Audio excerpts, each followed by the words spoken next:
Of course, I have a video for our new toy. I've tried two races. I've tried both High Elf and Dunmer. I missed the max health, or not max health, the max stamina that I got from Dunmer, so I went back to Dunmer. Anyways, what I have is actually pretty standard, I think. At least in terms of the sets. You know, I'm using Markin, some people use Sea Serpent's Coil, Balrog, Trainee, heavy Trainee Chest, Deadly for my front bar, and then Rallying Cry on my back bar. I'm using a Lightning Staff on my front bar. It used to be that Lightning Staff was for AoEs, and so, you know, Pragmatic got it, and my Execute got it, which are two probably my most important abilities. But Escalating Rune Blades is now also going to be affected by Lightning Staff because of how direct damage works, or because of how Lightning Staff works. It now affects direct damage.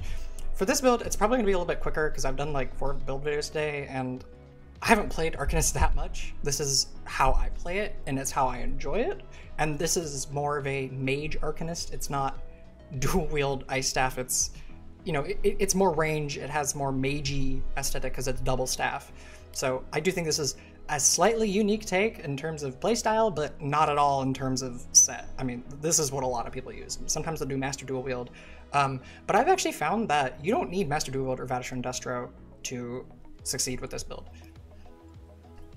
Or succeed with Arcanist. I know a lot of people will do one or the other, and it's very potent, you know, but a lot of people are playing Arcanist in a similar way that they would play other classes. And as time moves on, I've definitely seen them play more coherently for Arcanist, you know, in ways that make a little bit more sense, or in ways that are more unique to Arcanist.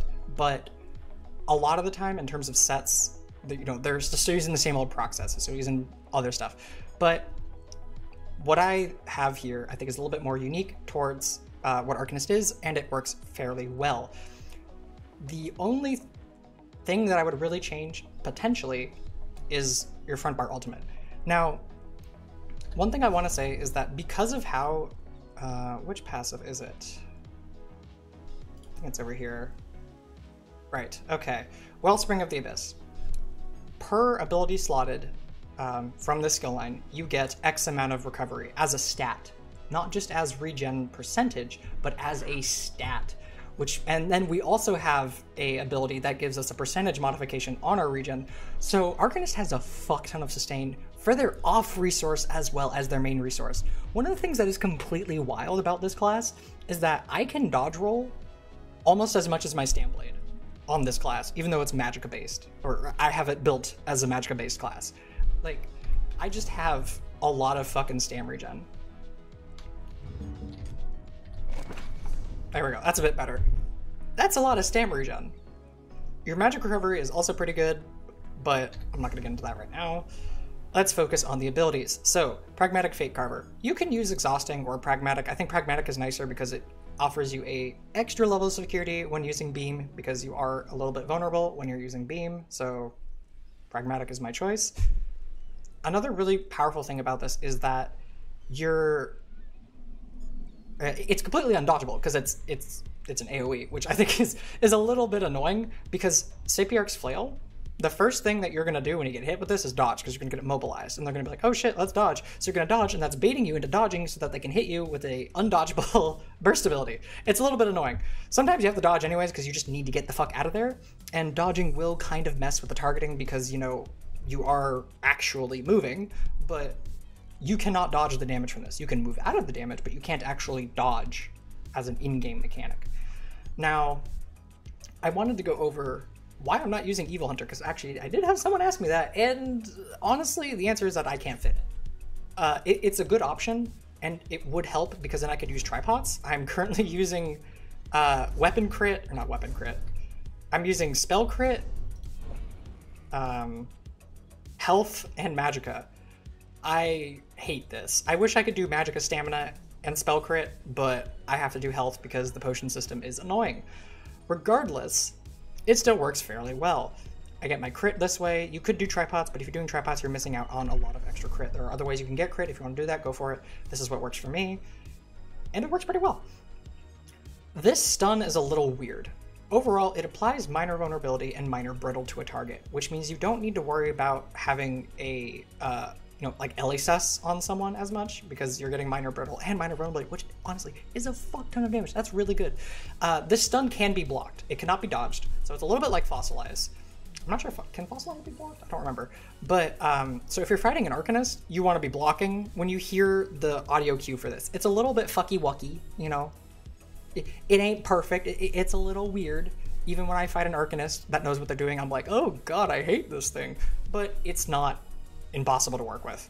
Correct Weave Armor, of course, this is our Major Resolve, this is our armor, but it also gives Breach when someone attacks me. You'll notice I actually don't have a source of Major Breach, which is one thing that I would love to have, but I can't fit it on my bar, and so I help compensate by that for trying to build into Pen a little bit more, but I'm really torn between Pen and the Thief.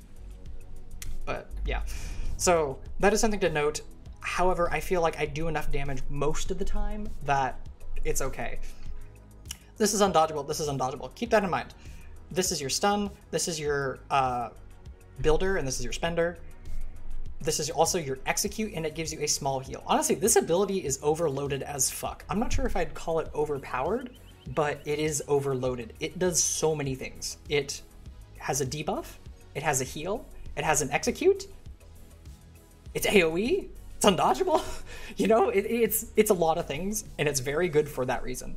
I will say that since I am playing a magic build, it is kind of hard to spam this thing. I have to be a little bit more careful, especially because I don't have dual wield to easily restore my stamina.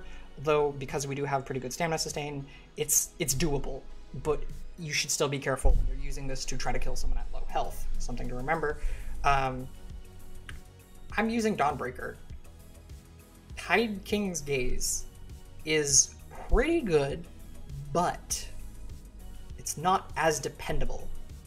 The damage this thing does is good, don't get me wrong, but it's not quite as dependable, and it's more expensive. So I decided to go with Dawnbreaker Smiting. The stun, so you can hit Dawnbreaker and then beam, and that'll usually melt people because Dawnbreaker has a damage over time as well as the upfront burst. But this also works pretty well.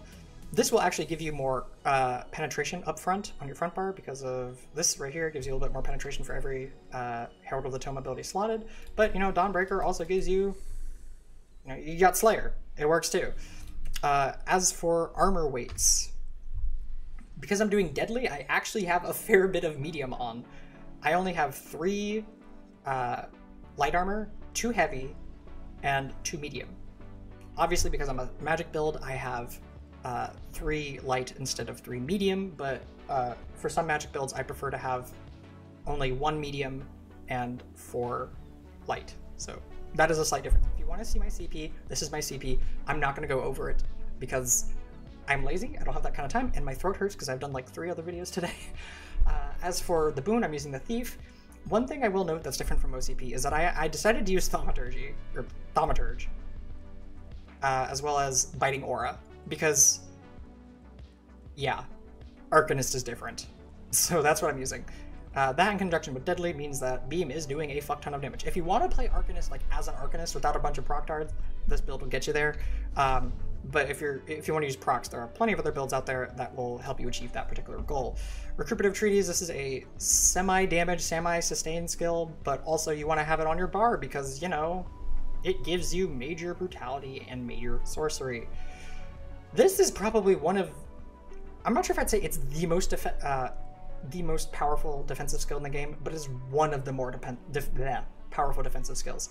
This acts as a sort of emergency heal, and it gives you minor protection when you're above a certain health threshold.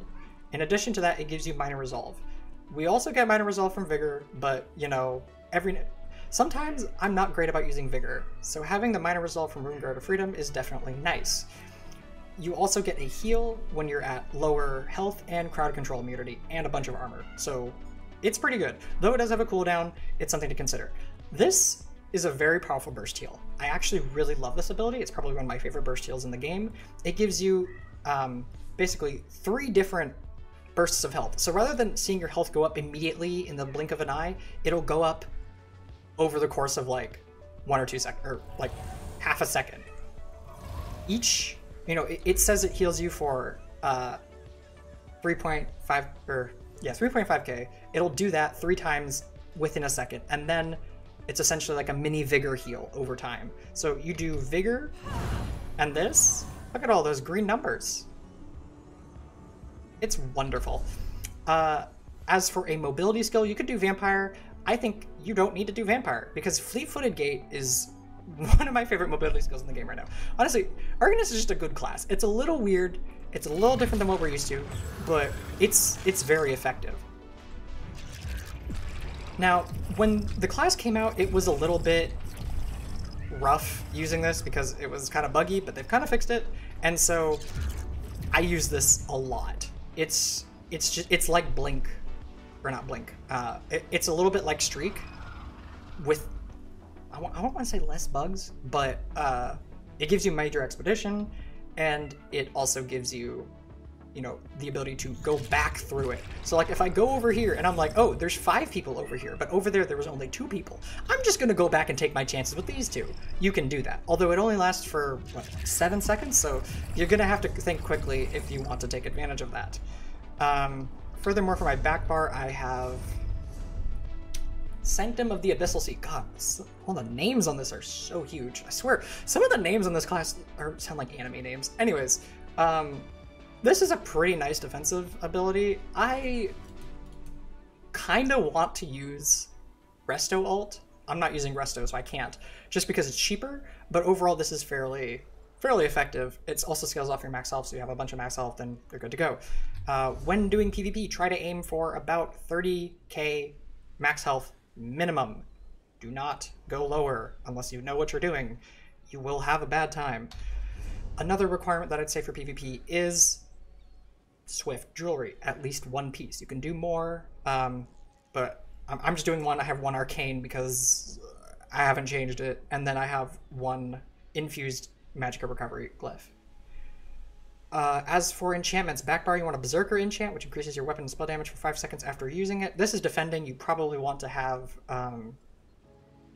what's it called? Powered, but I'm using defending. On the front bar, I have sharpened. You could do other abilities if you want, but I find sharpened works best for Arcanist because you're not using a whole bunch of different status effects. Like if you were using force balls, then I maybe use charged, or you could try other things. But for this build, I would suggest using a lightning staff. I think that covers most of it. For general gameplay, when you open up, that's a skeleton. When you open up, you want to make sure you have your buffs up, of course. That's normal. First, you want to hit Sapier's Flame. That way they have the debuff, because that means they take more damage from all of your attacks. Then you build your crux, and then you use beam. It's okay to end a beam early. Don't think, oh, I just need to get this beam off. If you're gonna die, you're gonna die. Beam ain't gonna save your ass. So if you see them turning offensive and getting like really heavily into your face, cancel beam, bar swap, go get some health. It's okay. A dead DPS does no DPS, you know? So make sure that you always have Sapier's Flail available, or not available, but have the debuff on your target. It lasts for like, what, 10 seconds?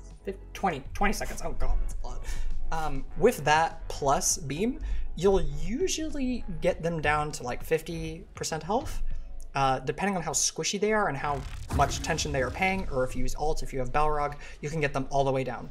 I find fighting an Arcanist to be a little bit more fair, almost, than fighting like a Dragonite or any other class, because they will try to burst you down, whereas Arcanist, they do also kind of burst you down, but it's pressure, and pressure feels a little bit more fair because you feel like you have a fighting chance, even if you don't. So overall, that's my take on the Arcanist. You can do things differently if you want. This is just what I'm doing.